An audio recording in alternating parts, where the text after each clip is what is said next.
For a century, cars were like typewriters. You want to change fonts? Too bad. The hardware they came with defined them. Today, software controls pretty much everything in your car, and that software can be updated. But there are different kinds of updates, and some of them might cost you. At Edmunds, we've owned a ton of vehicles over the years, and we know exactly how software updates can affect you. We're partnering with CarMax to cover what you need to know.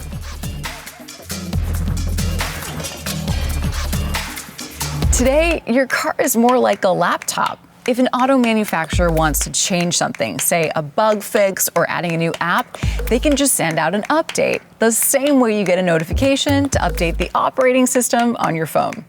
Now, you'll often hear two terms when it comes to updates: software and firmware. Here's what they mean. In general, software are the applications and systems that control the car and impact the parts of the vehicle that you see and interact with. Things like the infotainment system, the driver assist technologies. When Tesla added the ability to use YouTube on the center screen while you're parked, that was a software update. Firmware is a special kind of software that tells the physical hardware how to behave. In the case of a car, it works in the background to control things like the engine, the braking system, and the battery management for EVs. So, in summary, the hardware are the physical elements like the brakes and the engines. Software is what you actually interact with, and firmware sits in between the two, working with the software to control the physical equipment. Makes sense, right? So we know these updates are split into software and firmware, but what do they do? And do you have to go to the dealer? Usually not.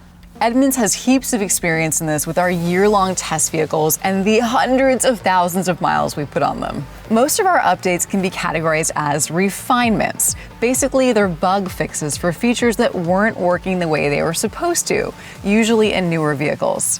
For example, we bought a Lucid Air when the startup automaker started selling their first models. We and the other owners had an issue where the automated door handles wouldn't always pop out when you unlock the door the way they were supposed to. Lucid heard about the problem, wrote some new code, then sent over a firmware update, and we haven't had that problem again.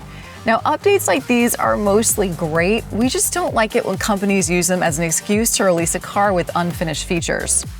Now, some updates are also enhancements. They can improve already working aspects of your car. Edmunds also bought a Rivian R1T for our fleet, and 2.5 years after that, Rivian put out an update to make little changes to the feel of the suspension. Before the update, we thought the ride was a little bit too stiff and bouncy, even in the softest setting. After it, we were all really impressed with how much more comfortable the ride felt. There are also paid upgrades. These are typically new features or changes to the driving experience that can significantly alter a vehicle. Tesla offers one they call full self-driving functionality for about $8,000, which the owner can unlock at any point after they purchase. Similarly, Mercedes offers an acceleration increase that improves the power output of the electric motors in the EQE and the EQS for $2,000 or $3,000. Now, there are also more affordable upgrades, like Kia offers an NBA team theme for your screens that you can install for about $40. These little paid unlocks are relatively rare these days, but we expect to see more and more automakers selling content like that in the future too. Here's the big question though: how do you get these updates? Well, the short answer is, it depends. A lot of updates to newer vehicles can be issued over the internet, either through a data connection built into the car or by linking up with your home Wi-Fi to download the update. Now, if you ever hear a car company or a dealer talking about something called over-the-air or OTA updates, this is what they're talking about. In most cars, you can set an option to automatically download and install all the latest updates, or you can schedule them yourself. And the update usually takes about an hour or so. Electric vehicles, which are typically more software-driven, are a little bit more likely to offer these OTA updates. Some larger updates or updates to older vehicles, however, require a trip to the dealer. And this is called flash programming. It's a process where your mechanic can actually plug the vehicle in and install the update that way. A vehicle capable of regular software updates is mostly a very good thing. You can see meaningful improvements and even new features over the life of the car.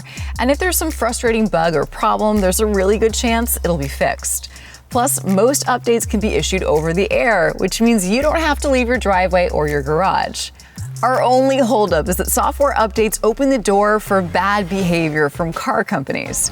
Since there's room to fix bugs and add features, software updates mean that automakers can sell unfinished, buggy cars that may take time to see necessary updates.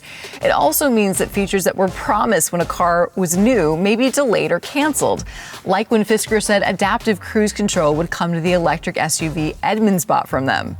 Spoiler alert, they went bankrupt and we never saw our update. Overall, updates are good, but we recommend choosing a vehicle based on how it drives and the features it has right now, not what the manufacturer says they'll update in the future. And now you know. Software updates like these are quickly becoming the new standard. Let us know in the comments below how you feel about updates coming to your next car, and we'll see you next time.